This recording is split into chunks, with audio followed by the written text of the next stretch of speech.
In Hawaii, I had some extremely profound mystical experiences in Srila Prabhupada's presence. I could tell you that also.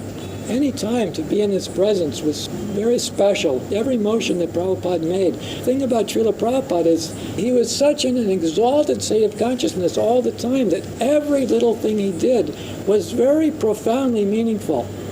Any little thing that he did or said, he just moved his hand or something, you would catch these mystic insights from it.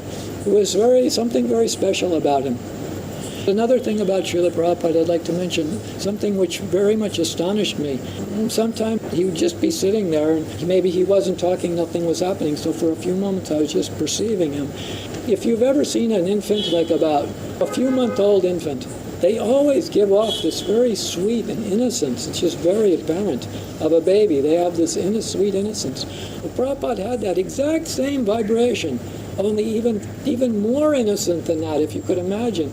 But at the same time, he was extremely multitasking in a sense. He was emanating many moods at the same time, almost like incompatible. Like he was giving off the power of God Almighty. At the same time, he was more sweet and innocent than a little child. At the same time, you could tell that if he gets angry, it will be like a dragon breathing fire on you.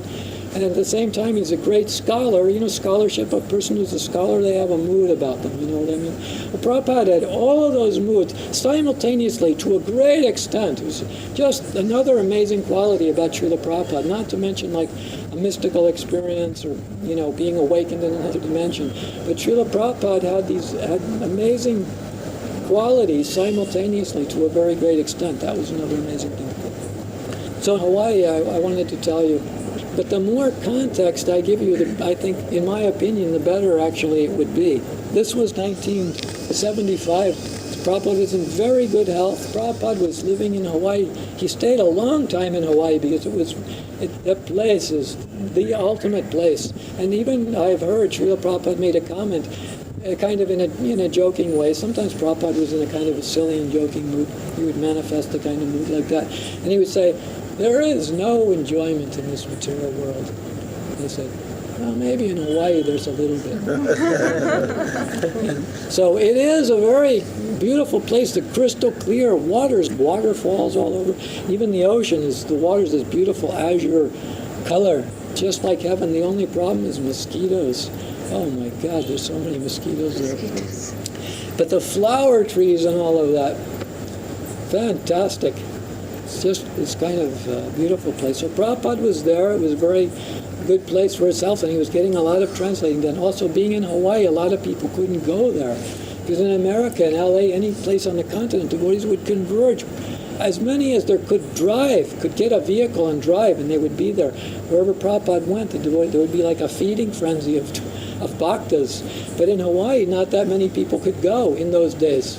The devotees, back in those days, most devotees were very, very, very poor. Most of us. There were very few people who were wealthy householders outside like you guys are. Very few. Most of us were like ragtag hippie, very poor, and temples were so poor we made dhotis out of bed sheets, just anything. I remember wearing an old brown bed sheet once, and devotees were making fun of me and said, Kamalakrsna, what are you doing, starting a new sampradaya or something? We didn't even have dhotis, and we any different colored socks, and all of those, if you hear these funny old stories, they're all true. The movement was a very, very hard life. ISKCON is much different now than it was back in the 70s. Very, very different. And in my perception, since, you know, I'm an older person, I joined when I was 19. That was about 1971, 72. I don't even recognize ISKCON anymore. It's evolved so much. When I joined, ISKCON was like a yoga system, and we all felt like at any day now we're going to become, you know, Brahman realized. We actually had that sense, at least I did, and I believe many of them. Talking to some of my God brothers, sometimes people will confidentially reveal their mind to you. ISKCON was much more like a mystic yoga ashram, and now it's much more like a giant religion, you know, with the presidents and the commanders and the managers and different layers of the bureaucracy and all that. It's much different than it was before. very rarely find devotees talking about, astral projection, going into other dimensions, having these fantastic mystical experiences. It's very rare.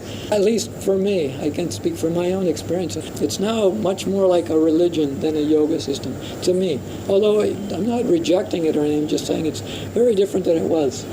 Anyway, so devotees were very poor. And very few people could get, $100 and fly to Hawaii. Even it was very hard for me. It took me a few weeks to get just $100. We all knew Prabhupada was in Hawaii. He was finishing off translating the 5th canto. So I thought, I've got to go out there and see him. But nobody told me that in a few days he was going to be finished and flying to L.A. And he stayed a long time in L.A., right near where I was. I was in Laguna Beach, the Laguna Beach Temple. No one told me that, and if I had known that, I wouldn't have gone to Hawaii. I would have just waited another week and just easily gone to L.A. for free and lived at that temple and seen many, many classes. But I believe Krishna sculpts, and I've had some interesting experience where I believe Krishna caused me to be uninformed, because if I was informed, I would have made the wrong decision if I had known. So I didn't know Prabhupada was almost finished and coming to L.A., so I thought, I'm going to go to Hawaii and live there. So I got the money, went to the airport, and flew into Hawaii. I'd never been there before. Somewhere on this island, Srila Prabhupada is at the temple, and by Puchtaj Karenge, inquiring for many people, I eventually found my way through the city up to the main road, the Nuuanu Highway, which goes up through this the Pali Valley or something, and the devotees bought this beautiful mansion with the largest banyan tree, I think, in all of Hawaii, this giant banyan tree right on the property. Beautiful temple, but it wasn't near the city. It was actually out in this valley. So I had to walk along this highway for a long ways to get up to the side to where the road was going into where the temple was. And as I was walking up there, and I arrived at maybe noontime, it took many, many hours of walking to find my way through a very large city, Honolulu. And as the sun was starting to set, it was actually starting to get a little bit dark at that point. And as I started I knew I was near the temple, because again, as I was coming into Prabhupada's presence, physically, when you start coming close to a pure devotee, there's this very special upliftment in your state of consciousness, because apparently his aura is radiating out, and you conditioned souls, you can pick up on that. And it has this very uplifting effect. It's like no other sense. It's like no other consciousness or feeling that you'll have. There's no doubt about it. So I started to feel, I said, I must be near the temple. I'm starting to feel that upliftment. And I was on the side of this very big road, but there were no cars. It was very quiet. It was a beautiful giant forest valley.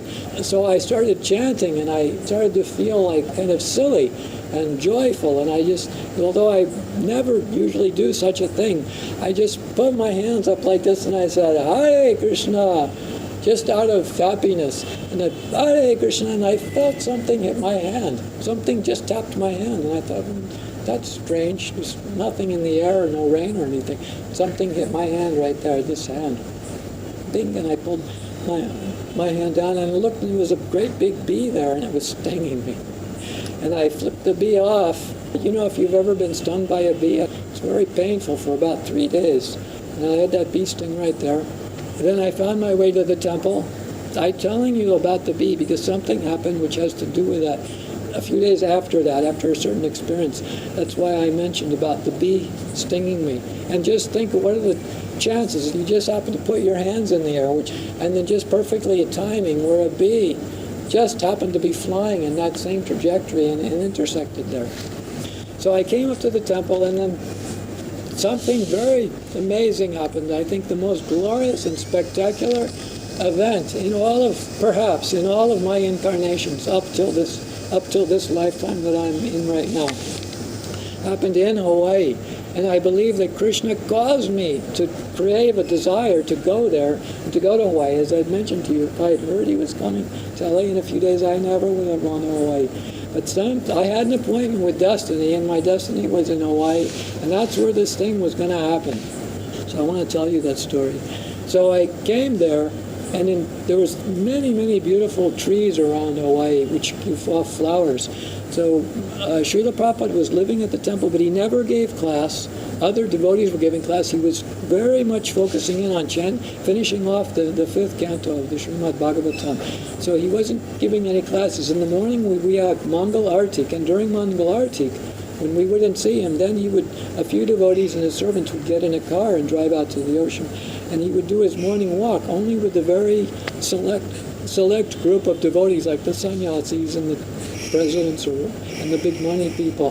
They went out on these morning walks. Just before Guru Puja, and it's time to greet the deities, that's when Srila Prabhupada would come back. He would drive back in, and that's when we would get to see him for the first time. Srila Prabhupada would come out into the temple room, and then we all, of course, fall down off our obeisances, and Srila Prabhupada would greet the deities, Panchatattva deities in Hawaii, Honolulu, take some charanamrita, and then climb up onto the Vyasa. Srila Prabhupada physically was very small. He was like a little child, the size of a small child. He actually had to climb up onto the Vyasa sign. It was like a 3-tier Vyasa sign. And then we would all crowd around him. And in Hawaii, I think there was about maybe up to 70 devotees there. Not such a big crowd, pretty big, but not super dense. We'd crowd around the Vyasa sign, and then we would, Shri Guru Charana Padma. That was introduced, I think, just about that year, or a few months before. So we would sing that song, Shri Guru Charana Padma, Kevala Bhakta Sadhana. While that was going on, devotees one by one would come up to Srila Prabhupada, bow down. They would give him a flower garland, put some flowers on him, or give him, and then offer their obeisances and go back into the crowd, and the kirtan's going. But by the time they get up to Ha Ha Prabhu Karadaya, the whole thing is wild. Everyone's jumping and screaming. The kirtan's uproarious, and the kartals are ringing, and mridangas are pounding, and everyone's jumping. Ha Ha Prabhu Karadaya, like that. Srila Prabhupada, by that was like the crescendo of the whole thing, right? The next thing, the kirtan just, at that point, just going to end.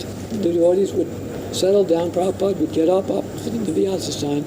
Normally you'd give Bhagavatam class, but he never gave a class at that while I was there. He stood up and he went out and up to his room, and that was it. We never saw him.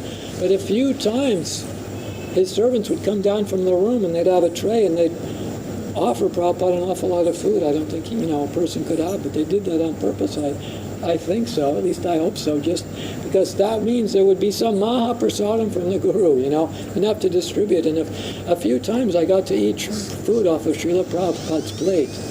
And when you eat prasadam, there's some special quality when you eat prasadam. There's some special taste there. Prabhupada mentioned in the purport that the voice of a pure devotee has these saffron mercy particles. Prabhupada said something similar to that sort of a statement. Srila Prabhupada said, so prasadam, after being offered to Krishna, the devotees take, and that prasadam, having been offered to Krishna, has Krishna's saliva mixed into it. So you might think, oh my God, it's got saliva in it. The prasadam has this very special quality. You perceive it, very special, especially about prasadam offered to the deities. But prasadam offered to Prabhupada, it's very hard. You almost had to fight your way sometimes to get it. At least in some devotees' time, place, and circumstance. For me, it was very rare. But I had some food off of Srila Prabhupada's plate, and that was even much more of that very special taste in the food. It's not a taste, actually. It's a mystical quality. It has its taste, but a mystical quality, an ineffable mystical quality. So that was another experience I had in Hawaii, getting food off of Prabhupada's plate a few times, and that's a very fortunate thing. So Prabhupada never gave class. Every day he would come, and I was only there for about, I think, 7 days before Prabhupada left. When I got to Hawaii, then I found out he's almost finished. He's going to LA, but I had no more money. I had to stay in Hawaii. So every day was the same thing. Every day I would go out. I was at a chanting job. I would collect flowers, and every day I made a flower garland. But I couldn't go too close to Srila Prabhupada because he's always like emanating this very power of God Almighty. I would make a nice flower garland, and I gave it to my friend. His name was Rishikesh. He put the garland on Prabhupada, and I was just feeling very happy that I made the garland. During the Guru Puja, devotees would put flower garlands. Then just near the time when Prabhupada was about to go away, that he was only going to be there for 3 more days, after the end of the Guru Puja, after the kirtan had ended, some devotee brought in a silver tray full of a pile of these cookies. And these cookies were known in ISKCON as Prabhupada cookies. They're very easy. It's just butter, sugar, and white flour. Mix it together in certain proportions and roll it into balls, and you bake it, and it becomes... We call them butter cookies, but we were calling them Prabhupada cookies. Someone made a plate of those cookies. They made enough so that obviously they're making them for Prabhupada, but they purposely make a lot of them so that Prabhupada eats a few, and then they distribute to all the present devotees. So they brought that tray up to Srila Prabhupada, and I remember distinctly put it on his lap. So the tray is sitting there full of cookies. Prabhupada ate one or took a bite out of one. And then somehow the devotees started coming up to him, and he starts handing out cookies from that plate. And although there was a lot of devotees there, as I'm saying, at least 50, maybe 70 devotees, pretty heavy crowd, giving out the cookies. The devotees took the cookies, and they didn't eat them right there. As they took their cookie and they all went out of the temple. So again, this is like for the third time this strange thing happens. The thing which I don't want to happen is I'm always very afraid to be directly in the presence of Srila Prabhupada. It's just too much for me. It's a very frightening, even terrifying experience. I never had any warm, fuzzy feelings about Srila Prabhupada. To me, he's like God or a god, and he can do anything he wants, and for some reason that makes me very frightened. I want to be in his presence because there's that very special mystical consciousness whenever you do come into his presence, but I don't want to be directly noticed by him, so I always stand at the back of the crowd. So it ends up that there's Srila Prabhupada sitting on the Vyasa sign, the tray of cookies on his lap, and everyone is out of the temple. So there again, I'm standing right near there's Prabhupada, and there's Prabhupada's facing the Panchatattva over there, and there was one other guy, and I could tell he was like me. He was perceiving it. We were afraid to step forward to Srila Prabhupada, and he was dressed just like a hippie with very long hair and all that. He was standing on Prabhupada's right side, and I was standing to Prabhupada's left. As Prabhupada sat on the Vyasa sign, Prabhupada's sitting there. Everyone's gone out. They're all out there eating their cookies, I guess. I don't know what they were doing. He looks at that guy, the hippie, and he looks at me, and I'm dressed Paka Brahmachari, right? Shaved head, sika, neck beads, tilak, everything. I wouldn't dare come into Prabhupada's presence without tilak, neck beads, and all of that, especially as his disciple. I think he looked at me first, he looked at that guy, then he looked back to me.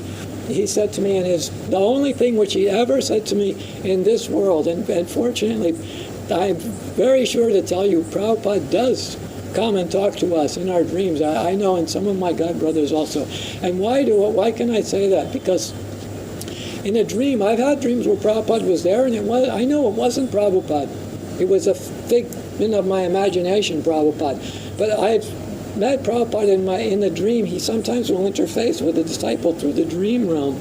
It's definitely him, because how do I end up crying in ecstasy on the floor when I come back into my body? The mind can't do that. The mind can't imagine ecstasy and mock it up and fake it up, you know what I mean? So I'm absolutely sure, and he always says things like Prabhupada says to me, you know what I mean? When it's Prabhupada in a dream. I'm not going to tell you any dreams, but I just wanted to mention, in this world, through the sense realms of perception, Prabhupada only said one thing to me, 2 syllables. He looked at me, in his voice, which is profound and deeply rumbling like the sound of thunderclouds in the sky, he said to me, "Come on." That's what he said. What did he say? He said, "Come on," because he knew we were afraid to come forward, and so he called me, and I just came forward in a very respectful as I could be. I was afraid, but I stepped forward, and I put my hand out for a cookie. And Srila Prabhupada, actually I made him lean pretty far. I shouldn't have done that. I should have made it easy for him to hand me a cookie, but I didn't. I was like this, you know. And he had to really lean over, but he did this thing which I think he did very purposefully. He held the cookie in his hand like this, and he pinched it between his thumb and his forefinger, and the cookie, they were pretty big cookies, but he held it in such a way that this part of the finger went much beyond the cookie. So he was like this, holding the cookie in his hand back here. Not, you'd think if someone's going to give you a cookie, they hold it like this and the cookie's out there, He did this, and I'm sure he did, for some reason, I don't know, but there's many things, when you're in the presence of a pure devotee, there's mystical things are going on other levels of reality that a conditioned soul is not aware of, but he's awake on all of those levels, and he's doing things there. to us and for us, making adjustments, I believe, in my opinion. Held the cookie, so there I am. And he's bringing the cookie, and as it comes forward, did anyone ever see the movie 2001? Did you see that movie? 2001, The Space Odyssey? Oh my God. There's this scene where they have this rumbling, this dia, da, da, da, and God is like rising in the universe. And that scene reminds me of that time, because as I was standing there, perceiving the presence, like I'm standing in God, not as much as the time when I fainted to the floor, but I was feeling like I'm in the presence of God. I couldn't step forward, I'm telling you. Prabhupada's hand came, and what happened? My mind did this strange thing, and again blocked out as if the entire universe ceased to exist. Only Prabhupada's hand and my hand existed in the whole universe, and my mind just blocked everything out. And I saw this, as if in slow motion, this one hand approaching in my hand, and my mind just totally perceived only that. Like his fingers were like the shape, if you could imagine a fingers the shape of lotus petals, where they would come out like that, but not pointed at the end, slightly rounded. And one side of his hand was very glowing pink, and the top was like a golden brown. And the cookie was coming, and he purposefully touched my hand exactly where the bee had stung me. It was a strange thing. There was no mark there or swelling. That was healed a few days ago. It was painful for about 3 days or so, but my hand didn't look like anything. And that you might think, well, so what? He touched you where the bee stung you. But when you're in the presence of a pure devotee, or I believe when we finally come more directly into God's presence, many like strange things are like, they're like shock waves of what do they call that? Things which are happening in another world have to like echo out in this world, and because this is a dual realm, everything needs to counterbalance. So now this is totally speculation on my part. You don't have to accept it. You can reject as much as you want. But I have this sense that somehow the universe, which is a living being actually, knew that Prabhupada's going to touch my hand here, and to counterbalance that, the bee stung me there. You know what I mean? That might sound silly, but I want to try to, actually what I'm trying to convey is not this silly little thing that, well, Prabhupada touched me right there. But I'm trying to convey the sense that there's this, it's like magic. And I'm sure that when we finally come into the presence of Krishna, and we're like really playing with them, and Radharani and all the gopas and gopis, whoever we are, when we come into God's presence, it's going to be really magical all the time. Little things. Very charming and sweet and wonderful and mysterious, and you never will get tired of it. There's always amazing things that are just always going to be happening, I believe. That's why I'm telling you this. I'm trying to give you that idea, to be in Prabhupada's presence, give you a foretaste of what it will be like when we're with God, whatever our relationship is. And it's very mystical and magical and fun, and strange things happen. It's not like the same old thing. It's going to be different every time, whatever you do. That's what I'm trying to convey to you. And then he touched my hand. Then he, right there where the bee had stung me, then he moved his hand away a little and he dropped the cookie into my hand. Then I don't remember what happened. I think I took my cookie and went out and ate it.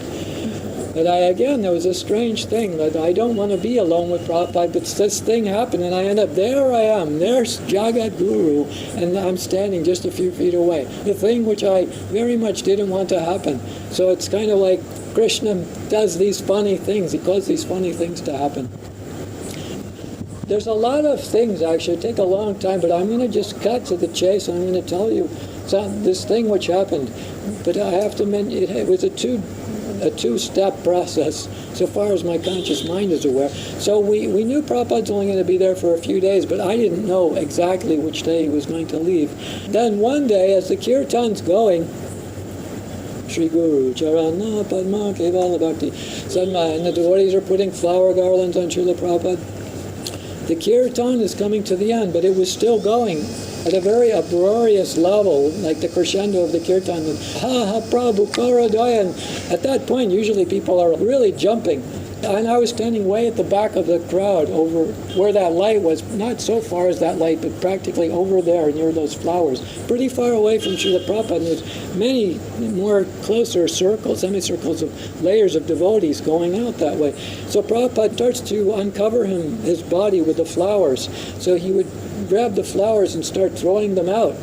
So from back over there I could see, as the devotees are jumping, and I could see flowers spraying out. And it was Srila Prabhupada throwing them out over the devotees. And he was not throwing them hard. He's underhandedly throwing, overhanded you could throw something very far, and underhanded you cannot. So going like this, and I saw flowers spraying out, kind of a beautiful sight as the kirtan's going, and you see flowers raining out over the devotees. They weren't at all coming close to where I was, yet something happened, something amazing. The flowers went out and started falling down onto the devotees. This one flower starts approaching exactly to where I was. My attention focused on that flower. I wasn't thinking any thoughts, but I was just aware something strange is happening here. And that flower's coming, and the flower actually hit me right here. Just think, from so far away and over all the devotees, and although I was moving, not standing still, this flower hit me right here. As soon as the flower hit, and you have to know how loud that kirtan was. It was as loud as a kirtan can be, with kartals and mridangas and shouting, as loud as you can. But yeah, when that flower hit me, I heard a boom. If you've ever heard a gun shoot, it's a very crisp and loud explosion. My consciousness exploded, and immediately, within a fraction of a second, that explosion was an explosion of drunken joy. And I've actually, a few times, I've felt so much bliss that I just fell to the ground, just crying and weeping in ecstasy. This was different. There's different kinds of ecstasy. And there's a kind of ecstasy which was different than the other kinds. It's ecstasy, but it was like being drunk. And I lost all self-consciousness, and I started dancing like a girl. I was totally unself-conscious, and I was dancing like anything. And I was so happy because I knew that Srila Prabhupada, the Guru, he knows everyone who's present and all about you. And I knew that Prabhupada knows I'm mostly interested in the mystical aspect of Krishna consciousness. I don't like the ritualism and all of that. I like these mystical experiences. Srila Prabhupada is like my father. He is my father. Srila Prabhupada knows that I'm here. He knows that I'm way over there. He did this special thing just to give me a little treat, because he knows I like mystical experience. So he caused that flower to go way beyond what the other flowers went and hit me exactly at my third eye while I'm moving and explode me. When a flower touches you, did you ever explode into a drunken joy and start dancing in ecstasy? Probably it didn't happen. And I can only conclude that Srila Prabhupada gave me a little freebie, give me a little treat. He's daddy, and the father wants to give the child a gift once in a while, just for fun, even if the kid doesn't deserve it. You want to give it a little present. And I was so happy. I knew that Prabhupada, he's given me this treat. And it wore off after about 20 seconds. It wasn't for a long time. It exploded, and I slowly came back to normal consciousness. But being in his presence again is, as I said, there's never a normal state. It was just to be in his presence was very special. But I came back to that state. And I was so happy, and I thought I was completely pleased that I'd come to Hawaii. Prabhupada never gave a class, but I didn't care anymore because I knew that he'd given me this nice mystical experience. I was so pleased. I was so happy. And now, in retrospect, I want to tell you that experience was not the real experience.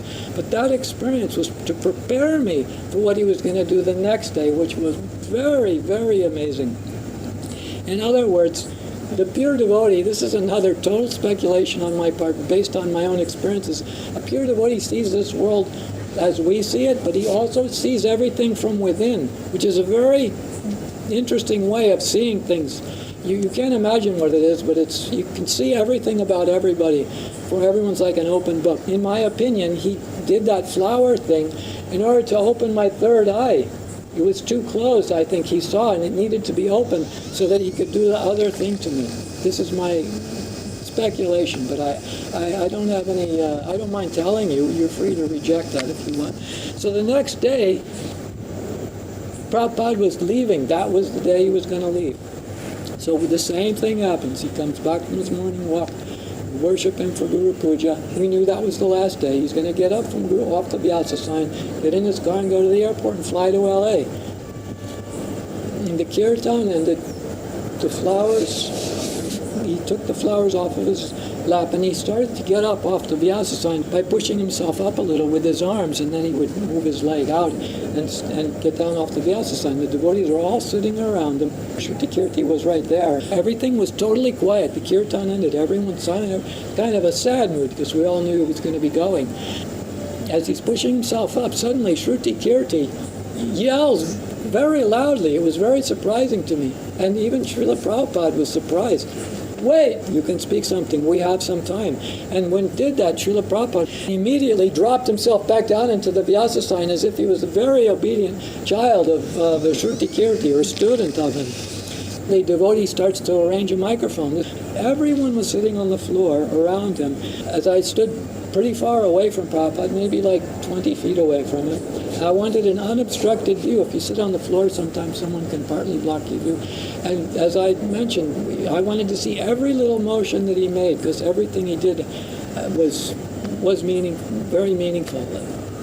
Something special about anything he did, even if he just moved his hand or whatever. I wanted to see it unobstructed. So I was standing against the wall, the only one in the temple standing. Panchatattva was standing. Prabhupada sitting and everybody's there. What happened was, he's giving this very short talk, only for maybe a 10-minute talk, and I actually recorded that talk, but it got stolen from me and I lost it, and I don't think ISKCON has it. Right away, as soon as he started talking, he looked like, if you could imagine, a nuclear reactor. The thing looks like it's about to explode, emanating a lot of this very power of the presence of God. He was in this very deep mood of state of being. He said, read my books. 3 times in the talk, he said, slightly changing the wording each time. Read my books. When you've digested the meaning, repeat that in your own words. Everyone should write articles and publish them in Back to Godhead. And he said, now Bali Mardan, who was there, he's written had this little booklet. So he praised Bali Mardan's effort to write a little book. Then his mood shifted, very heavy mood, as if he was looking out over the entire universe and seeing all the entities from within. That's, again, my speculation, but it seemed as if. And he became very serious. He said, I think it's Prahlad Maharaj made the statement that Paradukkha Dukhi. Paradukkha Dukhi, Prabhupada said, the devotee has no suffering for himself, but he suffers when he sees that those souls who have forgotten their relation with Krishna, therefore they are suffering. So they have forgotten Krishna, and they are suffering. And when he said that, I empathized with him, as if I could help him. When he started crying, and something strange happened. Something wonderful, but something strange in a sense, is that my body suddenly was controlled by some other being. My body stood up perfectly straight against the wall. All the devotees are sitting, Srila Prabhupada's over there, and my head snapped back like this. My eyes rolled back into my head. Through the roof of the temple, a bolt of lightning struck down. Just think of if lightning right now struck down in the middle of us, what that would be like. It was exactly like that, only the lightning struck through, it went right through my third eye, and it hit my heart, and my heart just exploded like a nuclear bomb. And the explosion was of ecstasy that's so intense that I could just bear it for a tiny fraction of a second. My vision became 360 degrees. I wasn't seeing through my eyes anymore. And what I saw was this golden light, and as if these little black particles just shot out, radiating out, and those, I believe, were my pieces of my heart, some kind of energy. So that was the experience. That's about as good as I can put it into words. I know I'm emphasizing it, but I'm telling you, it was exactly like being struck by a bolt of lightning. It was that powerful. Kaboom! My body was still standing up. The talk was still going on. No one turned around. No one heard anything or saw anything. My body didn't fall over. Ever since that moment, up till this moment right now, my mind became polarized. And one end of my mind is the sense realms of perception, sight, sound, tasting, touching. And my other end of my mind, which I never felt before, is on fire.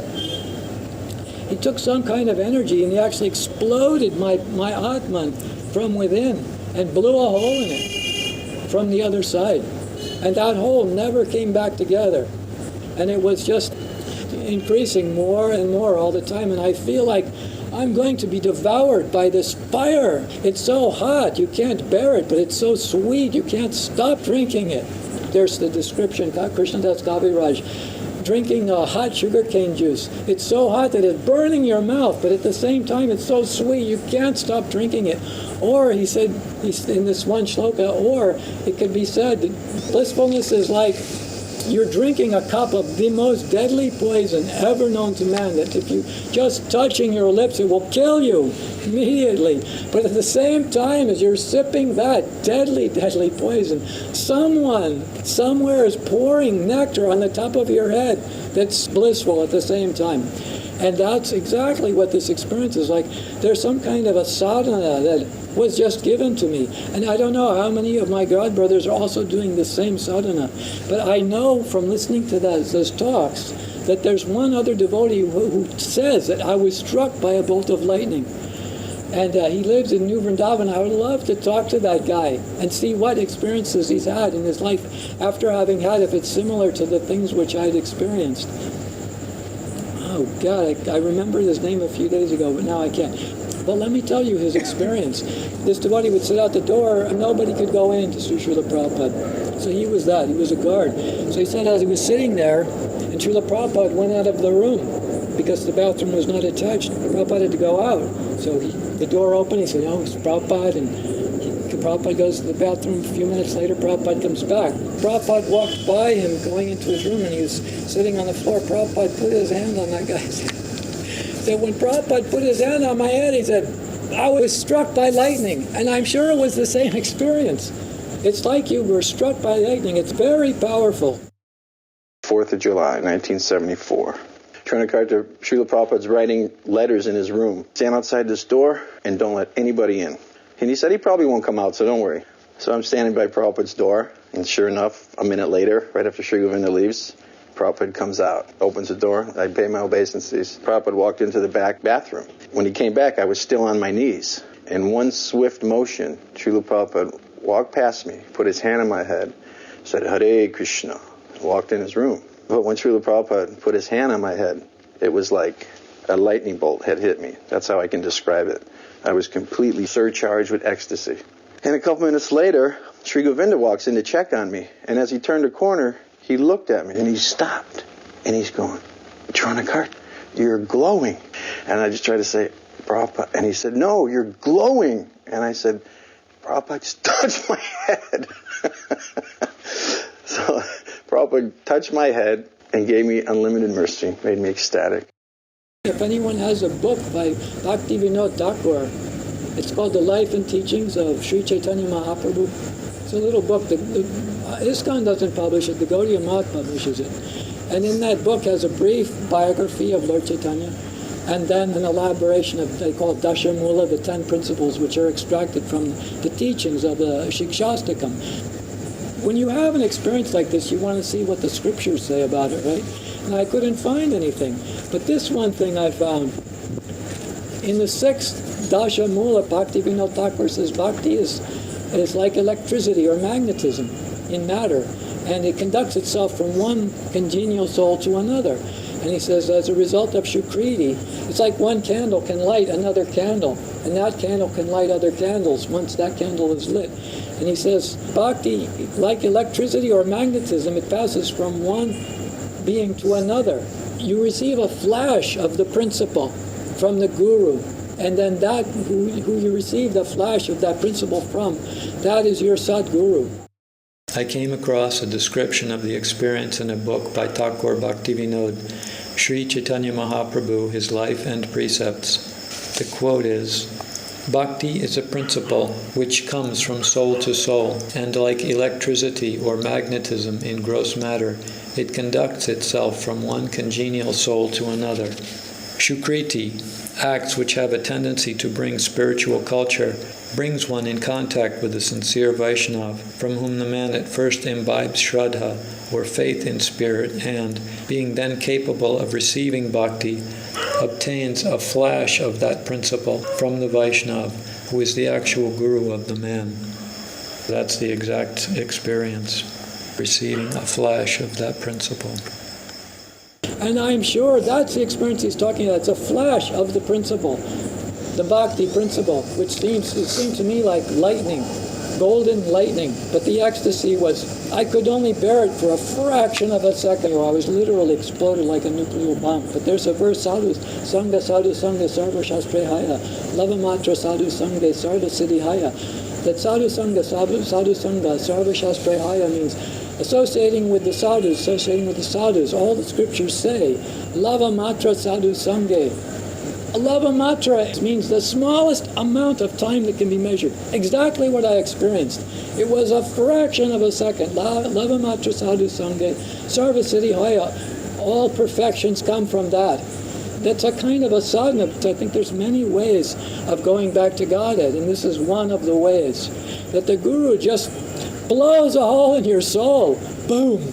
I'm like a hopeless case. That fire I was telling you about is actually moving forward up to the conscious end of my mind out here in the material world, the sense realms of sight, sound, touching, tasting. That fire is coming and coming and coming, taking years. And this experience I'm telling you was from 75, 85, 95, 2005 is 30 years ago. It's been going. It's coming and coming and coming, and what I suppose is going to happen is it's just going to I'm just going to at some point be overrun by it, and I'll just be totally absorbed back into that in unbelievably intense ecstasy. We don't know what you're in for with Krishna consciousness.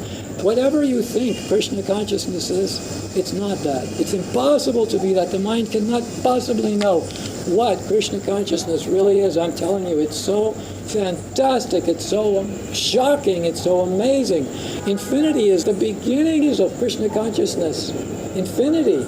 A lot of yogis, they achieve infinity and they, my God, I'm God, they right away like settle into that and they go, I made it, I'm there, But in Krishna consciousness, coming to that platform is like the A of the ABCs. We don't really know what we're in for. Actually, this process is so amazing. So I came back to my body, everyone was still there. Prabhupada got off the Vyasa stein and went out. That was that experience. That was the most amazing experience I had in Prabhupada's presence. Some interesting things happened on some morning walks.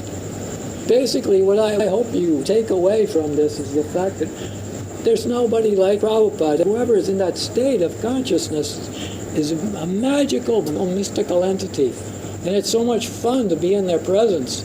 You can never tire of it, like what it will be like when we're playing with Radha and Krishna. One more thing before we stop. In my opinion, when Srila Prabhupada was sitting on the Vyasa sign, or at any time, he was as if in a world holding his hand out like this to all the people. And in his hand were jewels or cookies or whatever you want to think. And all anyone has to do is just take one. Reach out and take one. But you can't take it with your mind. You can't think about it. You have to take it with your heart. Reached out and I just took one. Boom! Explode. When you empathize with someone actually on another plane of existence, you actually contact that other entity in their heart. But this other entity was not just another human being, a conditioned soul. This was a shock Javesh avatar who caused me to literally explode to the plane of transcendence. Just that using your tendencies that we have everything we need, but we just gauge it towards Krishna and it will be taken up, transmuted. It will become hot, it will become like fire and vaporize and turn into pure consciousness.